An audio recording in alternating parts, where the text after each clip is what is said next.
you want to retrain your head voice. You want to get more of a speech-like quality in your head voice. Now, your head voice is well coordinated, usually coming from professional opera singing, but you have a lofty acoustic on it. A lot of y'all do not yet know how to shift that acoustic and make it more speechy and more talky. And that is like one of the overall goals in transitioning from classical to contemporary. You have to take that voice from sounding beautiful and lofty and singy to sounding more speech-like, okay? And you need to have that speech-like quality, have access to that speech-like quality in your head voice, your middle range, as well as your chest voice, okay? So that's the first step. You got to shift that head voice from sounding singy or lofty to sounding speechy. The second thing is you want to get your middle voice sounding speechy. And when I say middle voice, I'm primarily talking to females. I'm talking E4 to E5. I call it the messy middle. If y'all been following me, y'all know I call it that. It's that part of your voice, it's that one octave where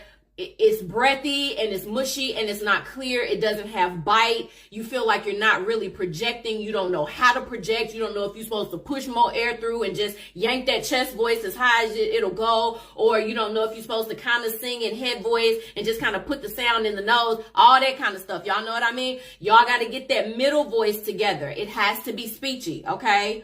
And so your goal there to get a more contemporary sounding chiaroscuro, that's the goal. You want to emphasize the pharyngeal resonance, okay? So that's what you're going to do in the middle voice. And then you move on to your chest voice, okay? Again, this is how I take my classical singers from classical to contemporary, just starting with reconditioning the voice a bit.